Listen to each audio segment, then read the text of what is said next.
And energy.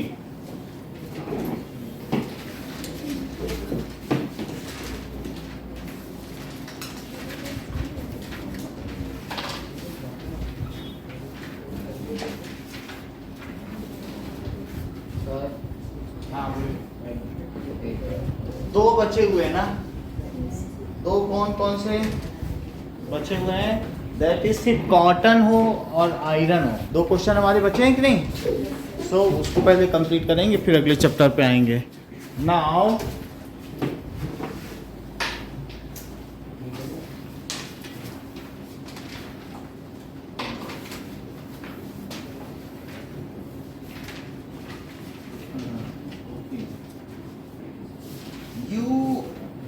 Find your mass to be 42 kg on a weighing machine.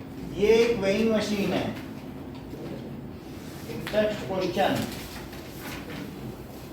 So weighing machine कल हमने आपको दिखाई थी। तो ये वेइंग मशीन स्प्रिंग लोडेड होती है और इस पर मान लीजिए आप खड़े हैं और आपका कुछ वेट है नाउ, तो it is reading 42 kg। 42 kg। तो मयंक आपका मास 42 kg है, 42 kg से ज्यादा है, ज्यादा है। सो क्योंकि हमारे ऊपर एक अपवर्ड फोर्स लग रहा है, दैट इज बियॉन्ड फोर्स, और एक डाउनवर्ड में क्या लग रहा है? वेट। तो जो नेट फोर्स होता है वो किसके इक्वल होता है? F net is equals to weight minus beyond force. मान लीजिए कि ये ऑब्जेक्ट है और वो पानी में है, पानी में ना डूबा हो तो हवा भी तो फ्लूइड ही है। एयर में भी हमने आपको बताया था डेंसिटी होती है। एयर की डेंसिटी कितनी होती है नॉइल? हाँ बोलो। 1.29। कैसे इतना फर्क है? क्या पढ़ के आते हो? ठीक है। सो दैट इज, जब आपका एक दोस्त नहीं बता रहा है तो कुछ तो रिस्पेक्ट करो उसकी। वो डम है तो थोड़ी देर चुप रहो। तो हमें क्या मालूम सर क्या होता है, हम तो गांव के है ना, हम गांव के रहने वाले हैं, शहरों की नजाकत क्या जाने। हम धोती कुर्ता पहनते हैं, सूटों में जाकर वो तो कहते हैं हमको क्या मालूम सर, हम तो गांव से आते हैं, तैर की नदी है ना। तुम नहीं बता रही, वो बता रहा, तो तुम्हें खराब लगेगा कि नहीं? अब जरा देखो। सो एयर की भी अपनी डेंसिटी होती है एंड अब इस पर नेट फोर्स कितना लगेगा? मान लीजिए पानी में आपने डाल दिया, तो अगर इस पर 2 न्यूटन का ऊपर फोर्स लग रहा है और 10 न्यूटन का नीचे लग रहा है वेट, तो इस पर नेट फोर्स कितना लगा बोलो? तो F net is equals to 10 newton और माइनस, तो 8 न्यूटन डाउनवर्ड लगा कि नहीं? बोलिए। क्योंकि ऊपर अपवर्ड फोर्स है, उसे तो माइनस करना पड़ेगा और वही मशीन रीड करेगी। मशीन पे जितना स्प्रिंग से प्रेशर डालो वही तो रीड करेगी। तो वो चीज़ है। अब ऐसे ही इस पर खड़ा है लेकिन अंडर बियॉन्ड फोर्स खड़ा हुआ है, तो मशीन क्या रीड करती है? Machine always reads F net. क्या रीड करती है? Yes. So machine reads F net. अब जरा देखो तो, और W एक्चुअल वेट है। W यहाँ पर क्या है? Actual wait. तो अगर हमें एक्चुअल वेट रीड कराना है तो स्पेस में जाना पड़ेगा, क्योंकि वहां पर कोई बियॉन्सी नहीं है, वहां पर फ्लूइड ही नहीं है कोई, नहीं। तो अच्छा बताइए फिर वेट का क्या फार्मूला हो जाएगा? F net plus FB। बोलो वेट का फार्मूला हो गया। तो अब किसका वेट ज्यादा होगा? वेट तो mg होता है। वेट क्या चीज होती है किसी चीज की? mg। तो अब हम यहाँ पर देखें कि किसी चीज का मास कम होगा कि ज्यादा, यही बात है कि नहीं? So now machine is reading our weight under beyond force, so our actual weight is greater than it is read by machine। क्योंकि हम पे FB लग रहा है, FB जोड़ना पड़ेगा कि नहीं? सो इसलिए मशीन इज, और मशीन कैसे रीड करेगी? मशीन कौन सा मास रीड करेगी बताओ? W क्या है? mg। तो दैट इज F नेट और प्लस क्या हुआ? एफ बी, तो फिर एम क्या हुआ बताओ, एफ नेट और प्लस एफ बी और अपॉन जी। अच्छा बताओ 42 kg मशीन ने रीड किया, तो 42 kg है तो फोर्स क्या होता है, दैट इज 42 kg तो मशीन ने रीड किया और इनटू जी।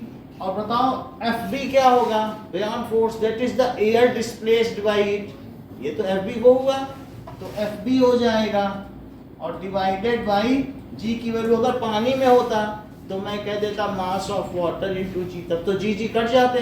तो हम यहाँ पर क्या कह सकते हैं, सिंपली यहीं तक भी रख सकते हैं और कह सकते हैं कि मशीन इज, आपका सवाल यहाँ से शुरू होता है, इसके पहले तो मैंने चीजें समझाई हैं कि मतलब ये माइनस होता है बियॉन्ड फोर्स, तो एक्चुअल वेट क्या हुआ, तो क्वेश्चन क्या है कि एपरेंट वेट क्या होगा, बोलो, यह है apparent wait is equals to actual weight और माइनस बियॉन्ड फोर्स या up thrust minus up thrust. अगर ये सब कुछ ना लिखना चाहो तो ये लिख लो, तो बोलो फिर एक्चुअल वेट क्या हुआ, इट इज एपरेंट वेट, आभासी हमारा भार, एपरेंट वेट और प्लस अप थ्रस्ट, ये चीज आप लिख लें तो अप थ्रस्ट हो गया। इससे क्या पता चलता है कि that is our actual weight is always greater than the apparent weight. Upthrust जैसे कोई तुमको टांग ले ऊपर पकड़ के और फिर मशीन पे रखे, तो जब छोड़ेगा तो क्या तुम्हारा एक्चुअल वेट उससे ज्यादा नहीं है, मशीन तो कम रीड करेगी ना, अप थ्रस्ट लग रहा है नहीं, तो अप थ्रस्ट में मशीन क्या पूरा रीड कर लेगी, उसके स्प्रिंग पे पूरा वेट आएगा ही नहीं। तो विदाउट अप थ्रस्ट आपका जो वेट होगा क्या वही एक्चुअल वेट नहीं होगा। तो हम क्या कह सकते हैं कि एक्चुअल वेट ऑफ, तो machine reads our wait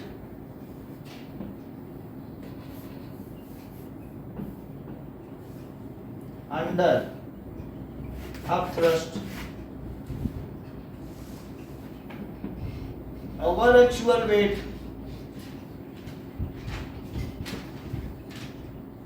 so our actual weight is apparent weight plus at thrust, which is more than it is red by machine. आपको मालूम है मशीन, जो कल मैं मशीन लाया था वो वेट रीड करती है, लेकिन उसमें जो नोट देती है वो क्या है, वो जी से डिवाइड करके देती है। मान लो अगर 98 न्यूटन का उस पर वेट पड़ रहा है तो बताओ उसमें वो रीडिंग कितने की देगी, बोलो, आप मत बताओ, उनको बताएं, तो ऐसे मिसगाइड मत करो, अब गलत भी बता रहे हो, एक एक सही बताओ, ऐसे गलत मत बताओ, वो सही बता देगी। हाँ, मान लो 98 न्यूटन का किसी चीज़ पर वेट आ रहा है तो उसका कितना मास हुआ उस ऑब्जेक्ट का, 10। क्यों, क्योंकि जो भी वेट होता है वो mg है, तो मशीन को मास रीड करना है, वेट से उसको मतलब नहीं है। तो 98 न्यूटन का पड़ रहा है और g कितना है, तो मास कितना हुआ, तो ये मशीन रीड करती है हमेशा। बोलो बात समझ में आ गई। मशीन को न्यूटन तो रीड नहीं करना है, अगर तुम 40 किलो गए तो वो न्यूटन बदल के देगी क्या तुमको, तुम न्यूटन का करोगे क्या, उनको तो अपना वजन चाहिए, तो हमेशा वो किससे डिवाइड करेगी, जी से डिवाइड करेगी। सो आप ये लिख सकते हो कि our mass read by machine is under upthrust, so our actual mass is greater than the it is read by machine. इतना लिख लोगे तो आंसर सही हो जाएगा। क्या बोलोगे, बोलो, our mass read by machine is under upthrust, बोलो जरा इस बात को, our mass read by machine upthrust, so our actual mass is greater than whatever it is read by machine. Noel बोल सकती है लेकिन आप बोलो, so our mass is greater than the machine, then whatever it is read by machine. अब बोलो आप, sir यही चीज बोलो जो अभी बोली है। Our mass is greater than the mass at the machine. हाँ, so So it is. our actual mass So actual mass is greater than the. पूरी बात बोलो। Machine reads our weight under a thrust, so our actual mass is more than whatever weight read by the machine. ठीक है, सो our actual wait, तो actual wait जो होता है is more than what ever is red by machine, ऐसा लिखते हैं ना। और जहां तक मास की बात है, क्वेश्चन वेट की बात नहीं कर रहा है, क्वेश्चन किस चीज की बात कर रहा है, तो तुम मास पे सिंपली भी लिख सकते हो कि आवर मास, हमारा जो मास है रेड बाई, बोलो Divya, read by machine is under the effect of, किस इफेक्ट में, ऑफ अप थ्रस्ट। आगे बोलिए, so our actual mass, so our actual mass is greater than apparent mass, नहीं, और कितना ग्रेटर होगा, by an amount of upthrust, which Sir, यही आप लिख देंगे तो सही है। हाँ, वो आपने अपथ्रस्ट के बाद में आउट आवर कर लो, आवर कर। अब देखो, एक क्वेश्चन जो इनका 3 नंबर का गलत हो गया, मतलब अगर ये ठीक करते तो 140 रुपए पा सकते थे, तो कहाँ गलती हुई? तो क्वेश्चन है कि earth and moon both experience the same gravitational force but earth is not attracted to moon. तो ऐसा क्यों होता है? हम लिखेंगे F इज इक्वल टू क्या होता है, M में, तो A क्या हुआ, F by M। Mass of earth is 100 times more than the mass of moon. So acceleration acting on earth, जब ये 100 गुना ज्यादा होगा तो acceleration 100 times कम नहीं हो जाएगा? Acting on earth is negligible, so earth does not move towards moon. Mass of earth is, ऐसा सुहाना आप सभी ने गलत लिखा, इसको किसी ने ठीक नहीं लिखा है। Mass of earth is 100 times greater than mass of moon. So, Dishita sentence complete करो। ये सुनती ही नहीं है, जितनी देर बोला था सोचती है घर में सुनेंगे जाके। हाँ बोलो सुहाना। So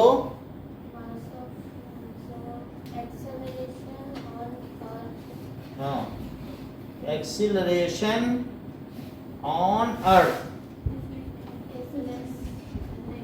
100 टाइम्स लेसर है, ठीक है, 100 टाइम्स लेसर, क्योंकि जब ये 100 गुना ज्यादा, तो क्या ये 100 गुना कम नहीं हो जाएगा? Is lesser than moon, that is negligible. ये क्या है? नेग्लिजिबल। सो ये कल फिर दिया जाएगा आपको। So earth does not move towards moon, so earth does not move towards moon. हाँ कनिष्का, रिपीट करो ये बात जो भी लिखी गई है। Mass of Earth is 100 times greater than the moon. So the acceleration acting on the moon, Moon? sorry, Earth is greater. अच्छी बात है, चलो कौन फिर करेगा? अब दिव्या तुम ही बताओ। Mass of Earth is 100 times more than the mass of moon. The acceleration rate on Earth is 100 times lesser than the Acceleration on moon. acceleration. So Earth does not move. appear to move towards moon. बात समझ आ गई? Our mass is 42 kg on weighing machine. Is it greater or lesser? Our actual mass is greater or lesser? बोलो। So the mass is greater than the machine reads because machine reads our mass in Under the effect of thrust. हाँ, So whatever machine read इतना बोलने में भी काम under the effect of upthrust, ठीक है। So in absence of upthrust it might be greater than whatever is read. So in absence of upthrust क्या ज्यादा नहीं होगा? One heavy object and one lighter object both are released from same height which will fall sooner and why?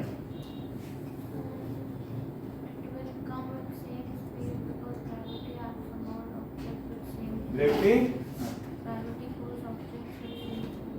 Force, अच्छा दोनों का मास अलग है तो भी सेम फोर्स है। ऐसे भी बहुतों ने लिखा है, जो बोल रहे हैं ना, ये लिखा है हकीकत में कि दोनों के सेम फोर्स होगा। कह रही है कि 10 किलो की चीज और 1 किलो चीज पे सेम फोर्स होगा। पहले मास से तो मतलब ही नहीं होता ग्रेविटी का, जबकि फार्मूले में m1 m2 है। मतलब चैप्टर का बाड़ा निकाला है प्रॉपर्ली। अब बोलो अमन। Both lighter and heavy objects which fall at the same time because they both experience same downward acceleration due of 9.8 meter per second square due to gravitational force. बस इतना ही होगा। फोर्स थोड़ी ना सेम हो सकती, मास अलग है तो फोर्स सेम हो जाएगा। उसके मास का भी तो मल्टीप्लाई होगा कि नहीं? 2 किलो पे डबल फोर्स, 3 किलो पे ट्रिपल फोर्स, वही तो उस पे जो फोर्स लग रहा है वही तो वेट है। तो कहीं नहीं 1 किलो का भी वेट वही है, 10 किलो का भी वेट वही है, तो 100 किलो की बोरी मेरे सर पे रख दो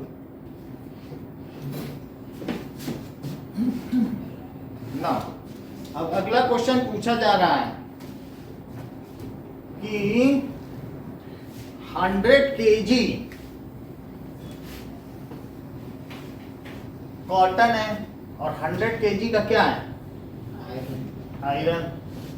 सो हमेशा जो एक्चुअल वेट होगा वो एपरेंट वेट या weight rate by machine, apparent का मतलब आभासी जानते हो, एपरेंट वेट और प्लस बयान फोर्स एफवी। तो अब जरा देखो अगले क्वेश्चन में, so value of buoyant force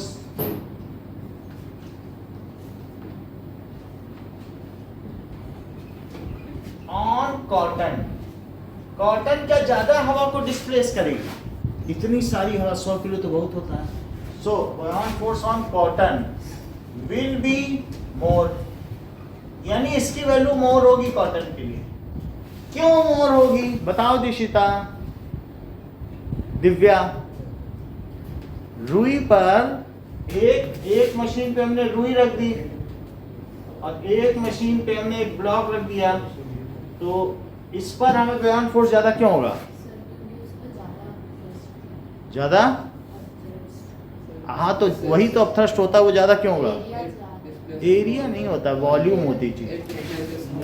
हाँ, एज जो जितना जो डिस्प्लेस करेगा उतना बयान फोर्स होगा।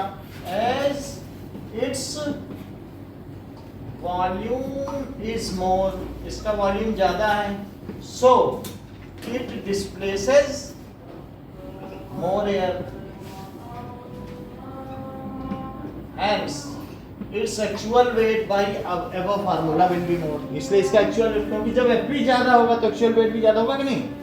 अपरेंट वेट कितना है? 100 kg और इंटू जी, mg है कि नहीं? वेट क्या फार्मूला क्या होता है? mg। लेकिन Fp ज्यादा होगा तो क्या एक्चुअल वेट ज्यादा नहीं हो जाएगा? सही बात है कि नहीं? सो hence its actual weight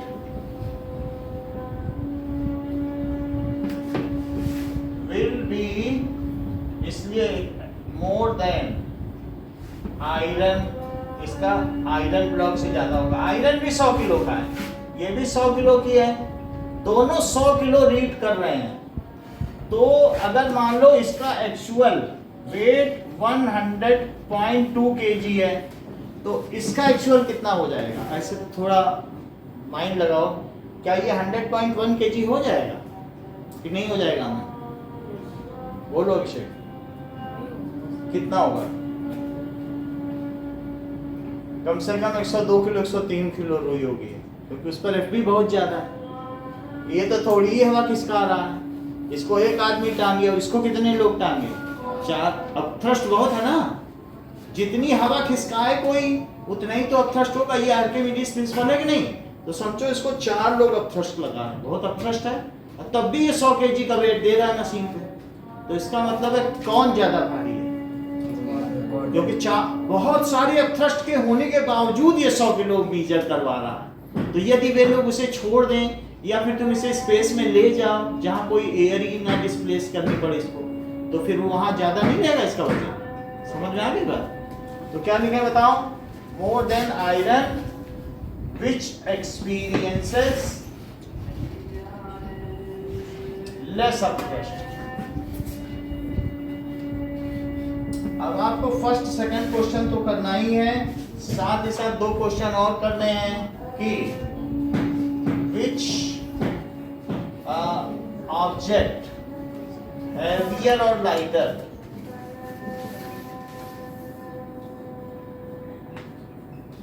और लाइटर फॉल सूनर, कौन जल्दी गिरेगा? वाई। जब आप जी की बात करते हो सुहाना, तो जी ही क्या होता है या जीएम क्या होता है? जीएम का फार्मूला बताओ नोएल। ये तो हैरानी से देखने लगती है हर चीज में, बोलो। 1/6 इंटू, तो ये लिखना चाहिए आपको, अब तब फिर वैल्यू। और न्यूटन क्यों लिखती हो? तो which object heavier fall sooner by? Question number 2, earth and moon attract each other with same gravitational force.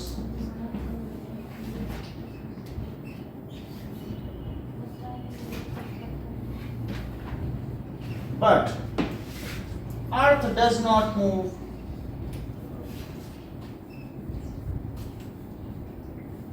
Towards moon. Why?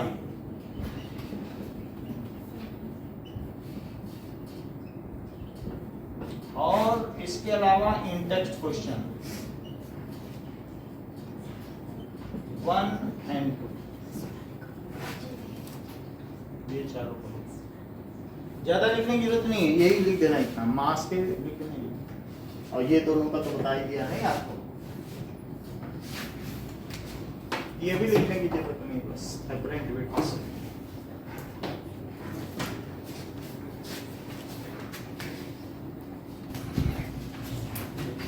तो तुम भी कभी फर्स्ट आओ, फर्स्ट सेकंड थर्ड, तुम कहाँ 26-27 में अटकी पड़ी? नीचे से टॉपर बनना चाहती हो क्या? नीचे से टॉपर बनना चाहती हो तो 12 नंबर कम करने हैं, और ऊपर से टॉपर बनना चाहती हो तो 70 बढ़ाने हैं। क्या ज्यादा आसान है? 70 बढ़ाना 70, नीचे बढ़ा ज्यादा आसान है, 12 ही तो कम करना।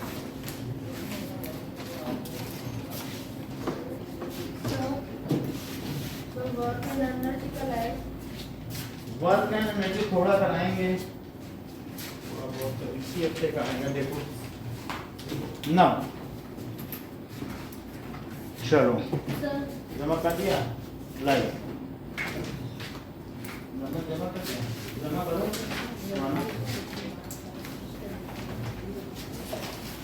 चलो। सो वर्क क्या चीज होता है? If force is applied on an object and it displaces in the direction of applied force, यदि मैंने किसी पर इस डायरेक्शन में फोर्स लगाया और ये यहाँ से यहाँ तक डिस्प्लेस हो गई, इतनी डिस्टेंस डिस्प्लेस हो गई, तो ये कहा जाएगा वर्क इज डन। डिस्प्लेसमेंट मान लीजिए एस हो गया, आगे दे दीजिए। सो इफ, समझ आई बात? नाउ इफ, रिपीट करो sentence. If force is applied on object that it moves toward the direction of force applied, then it is said that work is done. तब ये कहा जाएगा कि कार्य हुआ है। हमने जैसे मान लो फोर्स अप्लाई किया और ये, तो ये उस डायरेक्शन में डिस्प्लेस नहीं हो रहा है जिस डायरेक्शन में फोर्स अप्लाई किया, तो क्या कहा जाएगा कि कार्य हुआ है कि नहीं हुआ है? अगर ये डिस्प्लेस कर जाती बॉल तो मैं क्या कहता, काम हुआ। तो फोर्स लगाओ और चीज मान लो मूव कर जाए तो क्या कहा जाएगा, आपने फोर्स लगाया और ये मूव कर गई तो बोला जाएगा काम हुआ। If force is applied on an object, force is applied on an object and it is displaced in the direction of applied force,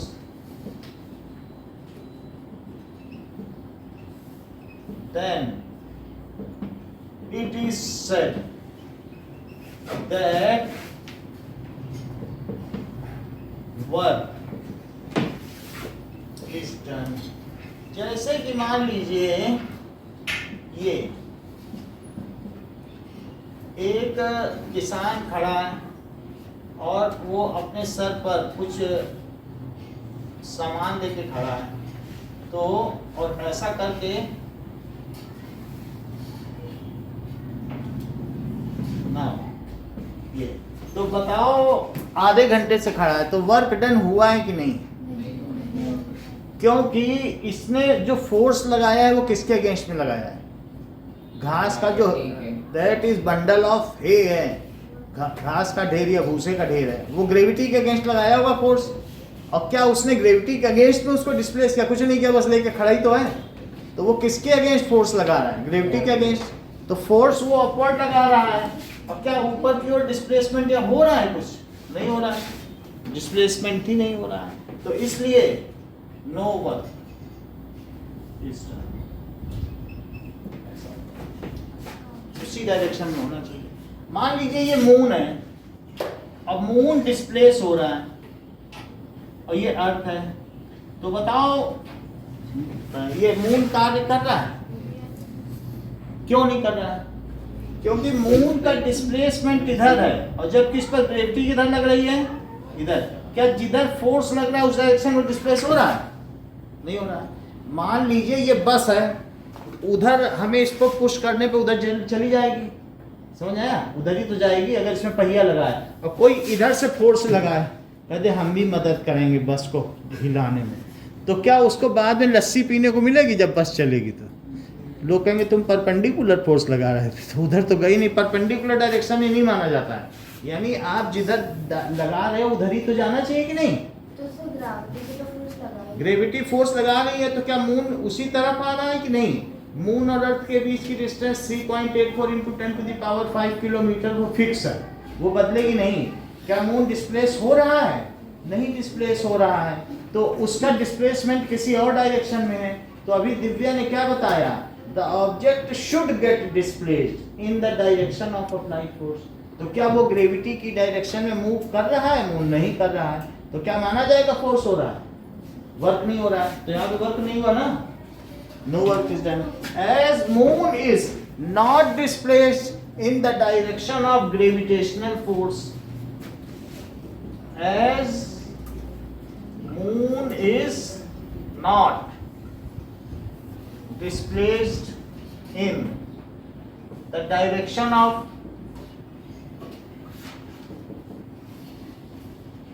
gravitational force,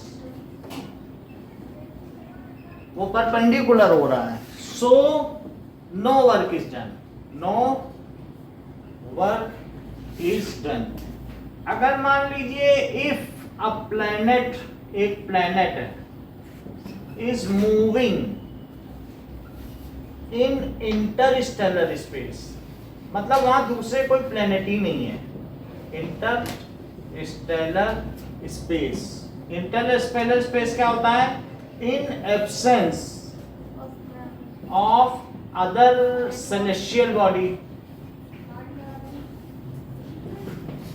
यानी कोई वहां पर ना सैटेलाइट है, ना स्टार है, ना कोई प्लैनेट है। सेलेस्टियल बॉडी का मतलब आकाशीय पिंड, वहाँ कुछ भी नहीं है। देन वो लगातार यूनिफॉर्म स्पीड से मूव करता जा रहा है। ये प्लैनेट है। तो क्या बताइए, वर्क हो रहा है? बोलो। नो हो रहा है, क्योंकि वहां फोर्स ही नहीं है। चलती हुई चीज चलती रहेगी, रुकी हुई चीज रुकी रहेगी। तो इसलिए यहाँ पे क्या कहा जाएगा? No work is done as no force is there. Force भी अप्लाई होना चाहिए ना, as no external force is applied on it.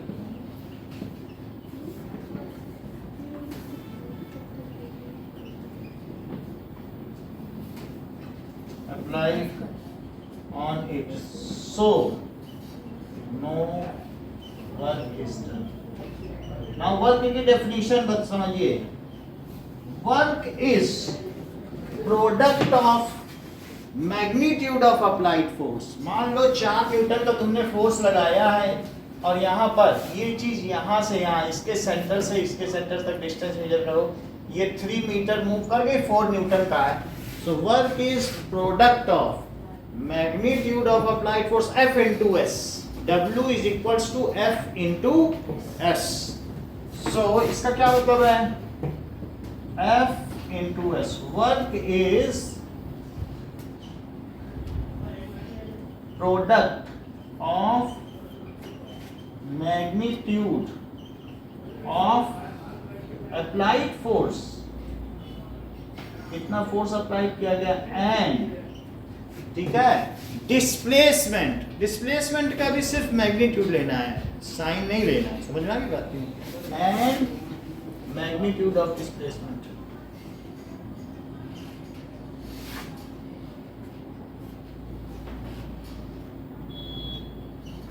किस डायरेक्शन में? along the direction of applied force। ये ज्यादा महत्वपूर्ण है। नहीं तो तुम कह दो कि देखो 4 न्यूटन का लग रहा है, 6 मीटर गई है, करो मल्टीप्लाई फटाफट करो। ऐसा नहीं करना है। जिधर फोर्स लगे उधर ही डिस्प्लेसमेंट हो। Displacement along the direction of applied force। Number repeat करो। What is work?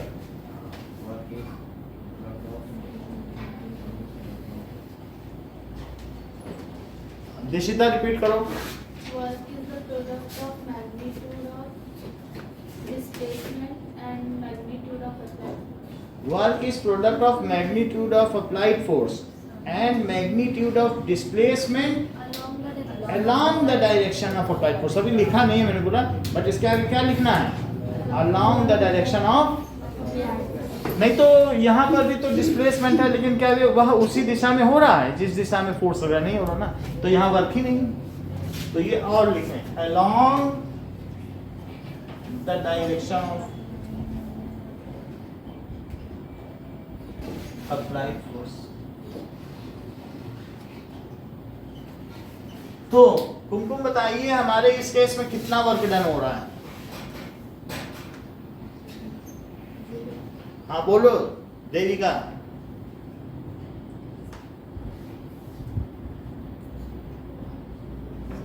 मयंक 12 के आगे क्या लिखोगे? पर क्यों लगाती है? जब इनटू कर रही हो तो पर अपॉन में कर रही हो क्या? मीटर। न्यूटन इनटू मीटर क्यों नहीं बोल रही हो भाई? जब दोनों का प्रोडक्ट है ना, तो न्यूटन इससे लो, मीटर इससे लो। और न्यूटन इनटू मीटर को जूल कहते हैं, क्योंकि जेम्स प्रेस्कॉट जूल ने वर्क की परिभाषा दी, तो उनके नाम पे इसकी यूनिट क्या बन गई? Joule. So on the name of, उन्होंने एनर्जी के सारे एस्पेक्ट को अच्छी तरीके से डिस्कस किया। तो अब यहाँ देखिए वर्क डन कितना हो जाएगा।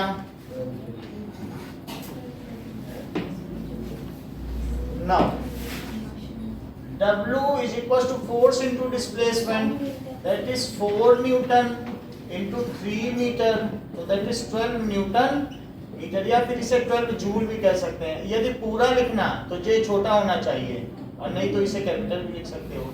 ओके, अब आप नोए निकल पाएंगे। 1 जूल को डिफाइन करिए।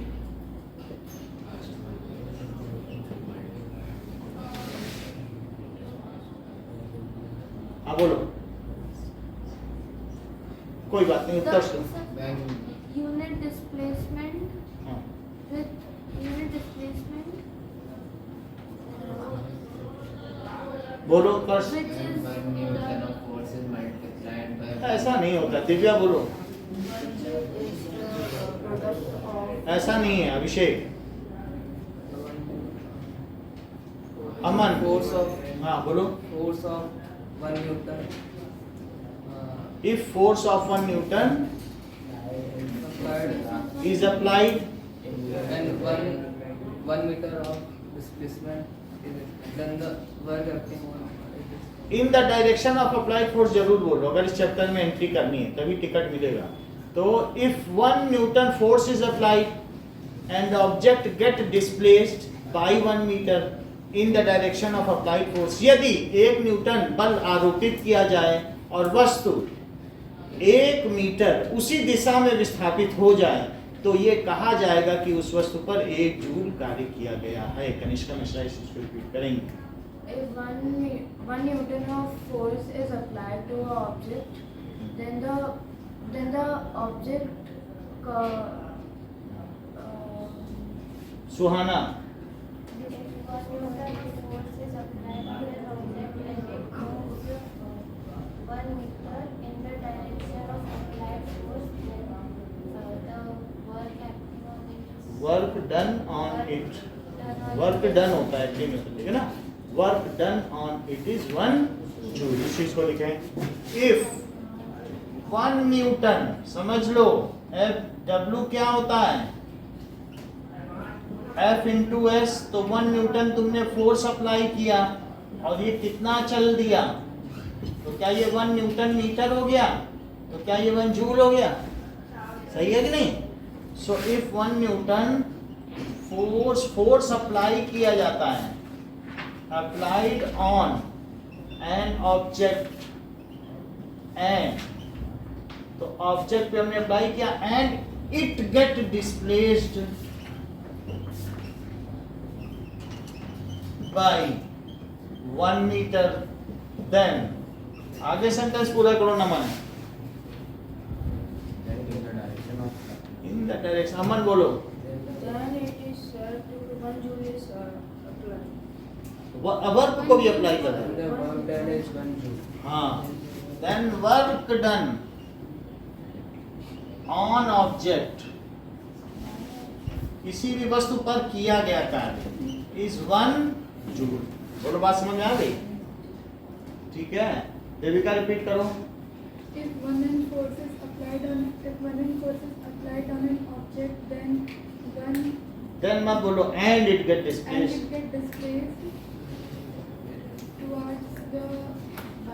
towards the applied force, then the ऐसा नहीं होता, बोलो ना। if 1 Newton force applied on an object and it gets displaced to 1 meter, then it is said that तुम ये बोल ही नहीं रही हो कि उस डायरेक्शन में, आगे बोलो आगे। along the If 1 Newton of force is applied on an object and displaced by 1 meter, then work is done by 1 ऐसे नहीं है, अमन बोलो। If 1 Newton of force is applied on one object and it displaces by 1 meter in the direction of applied force, then work done can On it. object is 1 joule. चलो, सो अब ये चीज हो गई वर्क डन। नाउ कई बार हम लोग बोलते हैं कि हम बहुत काम कर रहे हैं कंप्यूटर पर, ये सब कर रहे हैं, लेकिन जो साइंटिफिक डेफिनेशन है वो वर्क की वो नहीं है। जैसे कोई कह रहा है हम बैठे बैठे सोच रहे हैं या बैठे बैठे लिख रहे हैं, वो सब वर्क नहीं है। आप फोर्स लगाओ, डिस्प्लेसमेंट होगा तो ही वर्क होगा, है ना। हम लोगों की रोजमर्रा की भाषा में वर्क कुछ और है, हम सामान लिए खड़े हैं तो वर्क है, लेकिन साइंटिफिक लैंग्वेज में वर्क नहीं है। ओके, अब देखिए, अब आपसे पूछा जा रहा है कि state condition when no work is done, state condition when positive work is done, state condition when negative work is done. 3 चीजें पूछी गई हैं।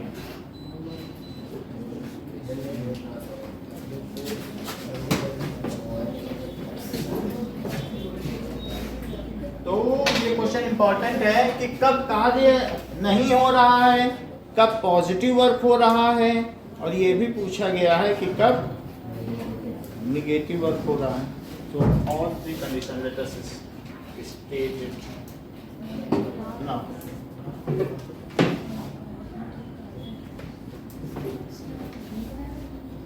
So condition या situation when no work is done.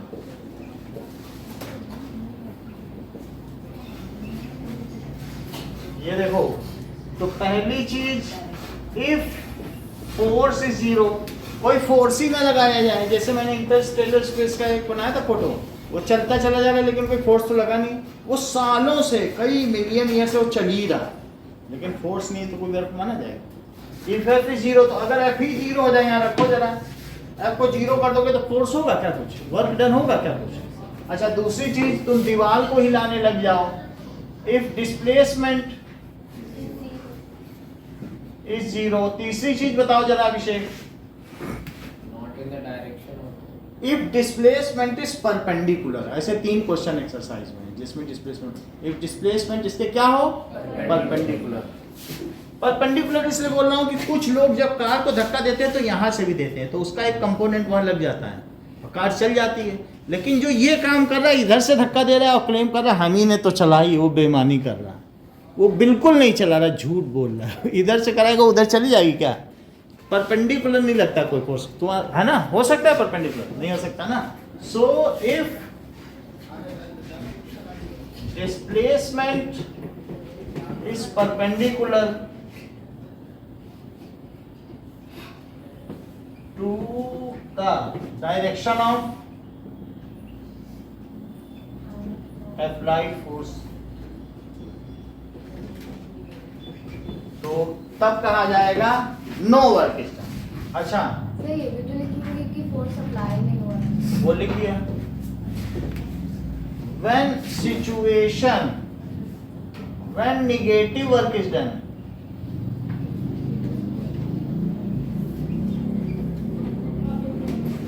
यानी तुम धक्का कहीं और दो, और लेकिन जो चीज है वो कहीं और चली जाए. जैसे मान लो ये लोडर है और ये एक छोटा बच्चा है, ये इसको धक्का दे रहा है, लेकिन क्या इसके धक्का देने से लोडर रुकेगा, तो इधर फोर्स लगाना है और लोडर इधर चलता चला जा रहा है. So if displacement is opposite to apply force. फिर से देखो, मान लो कि तुमने बॉल को शॉट मारा, बॉल को तुमने शॉट मारा और बॉल रुक गई, तो बोलो फोर्स किसने लगाया होगा. ये देखो, ये तुमने यहाँ पर ऐसे कोई चीज है, तुमने ये चल रही है, तो बोलो अगर ये घास पे चल रही है ऐसे, तो इस पर फ्रिक्शन किधर लग रहा है, तो इधर ध्यान दो. उधर क्यों ध्यान दे रही हो, इफ फ्रिक्शन इधर लग रहा है. जैसे कोई ब्लॉक को तुम यहाँ पे ऐसे खिसकाओ तो ऐसे, लेकिन ये तो रुक गया, इस पे क्या लग रहा था, फ्रिक्शन तो अपोजिट लग रहा था और ये जा आगे रही थी. तो क्या ये इसका जो मूवमेंट था फ्रिक्शन के अपोजिट था, देखो अपोजिट था कि नहीं. तो ऐसे केस में क्या कहा जाएगा कि if displacement is opposite to applied force. एक पत्थर आ रहा है, तुम रोकने की कोशिश करो, वो रुक ना रहे हो, धीरे होता चले जाए, लेकिन आ तो तुम्हारी ओर रहा है ना. तो हम क्या कहेंगे बताओ,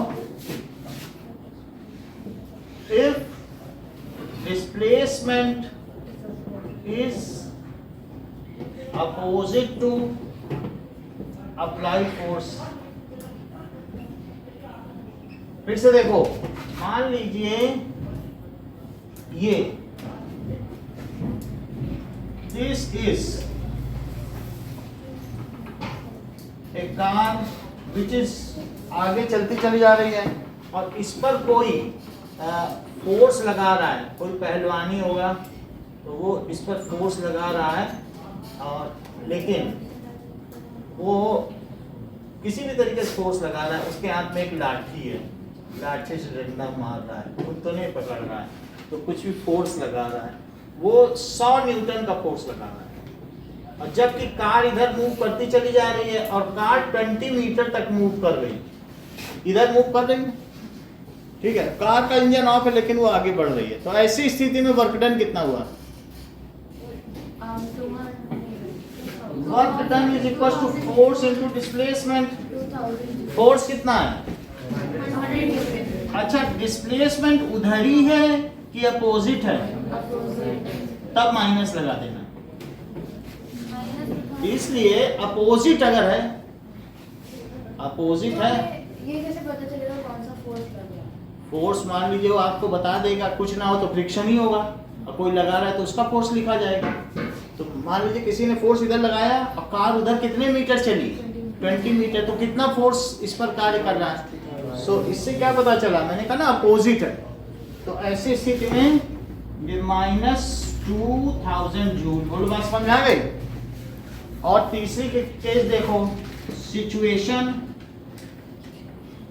व्हेन फोर्स इज पॉजिटिव। तो इफ डिस्प्लेसमेंट इधर हो Direction of force applied. is along the direction of applied force, along the direction of applied force।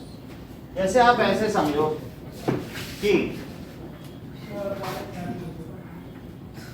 मान लो ना ये बैल है और ये लोग क्या कर रहे हैं? फ्लो को ले जा रहे हैं क्या?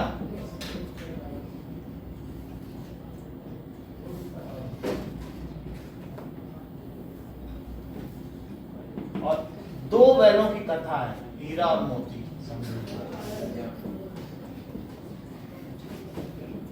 और ये लोग एक फ्लो को ले जा रहे हैं और ये ऐसे ऐसे ये है, जो कि इनके कंधे पे जुआ लटका हुआ है।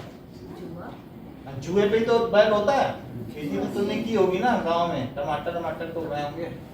अब जैसे ये 15 मीटर इसने, और इन लोगों ने 150 न्यूटन का फोर्स लगाया इन दोनों ने। तो आपको इससे बहुत सारे पैर हैं क्योंकि 8 पैर होने चाहिए। तो चलो 150 न्यूटन का फोर्स लगाया, तो क्या जिधर ये फोर्स लगा रहे हैं उधर ही फ्लो जा रहा है? तो ऐसे केस में वर्क डन क्या हुआ?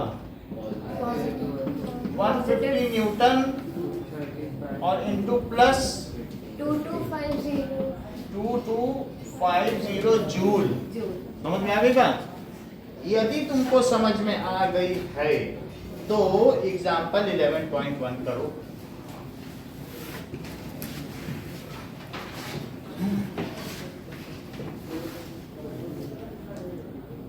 एग्जाम्पल 11.1 नई बुक में भी यही है क्या? ठीक है। ए फोर्स ऑफ 5 न्यूटन किसी चीज पर है और वो 2 मीटर चल गया है। देखो 5 न्यूटन का फोर्स लगा और बताओ ये कितना आगे बढ़ गया?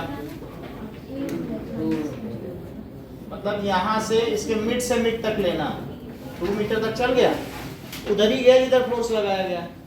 तो वर्क डन क्या हुआ? Force into 5 newton into 2 metre that is 10। तुम एक भी तुम्हें इक्वेशंस ऑफ मोशन नहीं आती है, बिल्कुल अजीबोगरीब करती हो कि SUT² is equals to half V² minus AT। ये सब क्या है? तुम शाम को मेला देखने जाना, तुम्हारा मूड फ्रेश हो जाएगा, फिर अच्छा पढ़ोगे। अब ये देखो, नाउ अगला देखो, व्हाट व्हेन डू, अगला क्वेश्चन 11.2। ए पोर्टर लिफ्ट से लगेज 15 kg अपने सर पे रख लेता है पुली। ये देखो, तो पहले वो लगेज जमीन पे रखा था और फिर उसके बाद वो उसे क्या कर रहा है? रख लेता है अपने सर पे, ठीक है। नाउ ऐसे सर पे रख लेता, तो उसने कितना फोर्स लगाया होगा, ये। नाउ कितना ऊपर उठाया,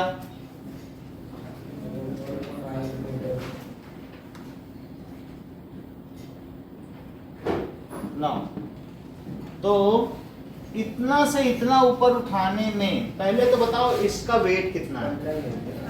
15 किलो का है तो इसका नीचे की ओर वेट कितना लग रहा है, 9.8 mg। 9.8 तो g होता है।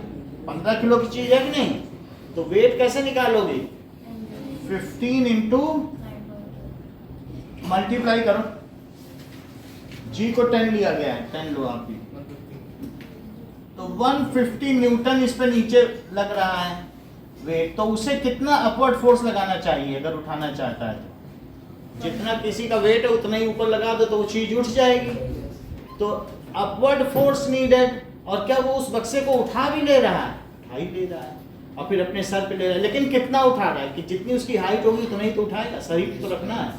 So upward force applied by pulley,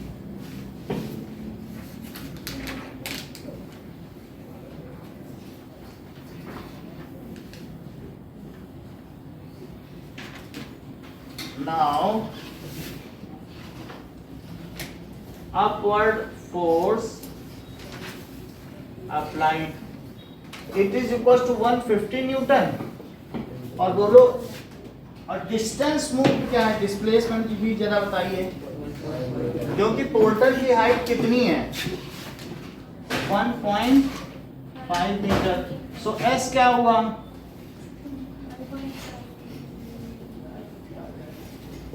1.5 metre. अच्छा, तो वर्क डन क्या होता है, F इंटू एस, फोर्स है 150 न्यूटन, 1.5 मीटर, मल्टीप्लाई करो 225 जूल, उसने 225 जूल वर्क किया। Now when do we say that work is done, पहला क्वेश्चन पूछा जा रहा है। इन टेक्स्ट क्वेश्चन देखो,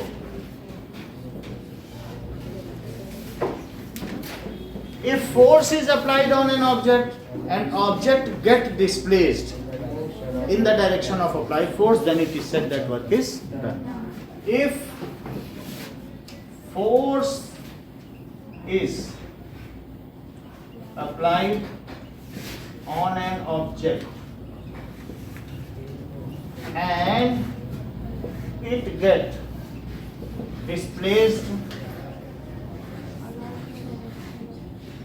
in the direction of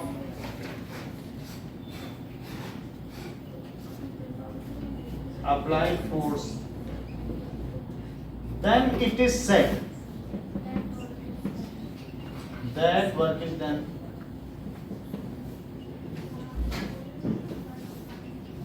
second question देखो, राइट द एक्सप्रेशन। तो क्या आपको फार्मूला पता है वर्क का, work is equal to force into displacement. Third question देखिए, डिफाइन 1 जूल ऑफ वर्क की हमने कवर ही कर दिया है, तो 1 जूल। फोर्थ केस देखो,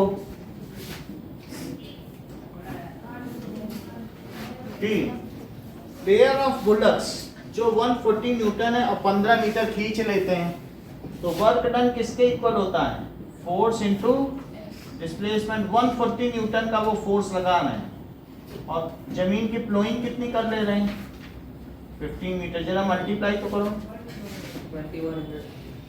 20 15 चौको 60, 15, ठीक है, तो 2100 जूल। तो ये 4 क्वेश्चन करना है आपको, और एक ये भी बताना है कि when no work is done, when positive work is done and when negative work is done। ये हटा दें, इन टेक्स्ट के 4 और एक ये वाला। Now fifth question. Explain or describe the situation when no negative or positive work is done. और six question, अ porter, एक कुली है, लिफ्ट्स 10 kg मास, 10 kg मास उठाता है and keeps it on head and keeps it on head. His height is 1.2 meter. Find work done by him.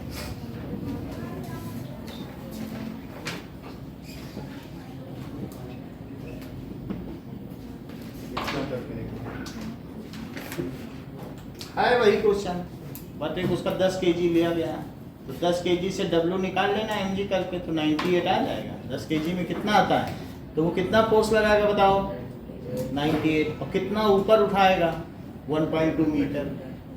तो force into distance, यही तो work done हुआ। जी का ले जी 10 ले लेना, 10 ले लेना, तो फिर 10 है तो 100 हो जाएगा।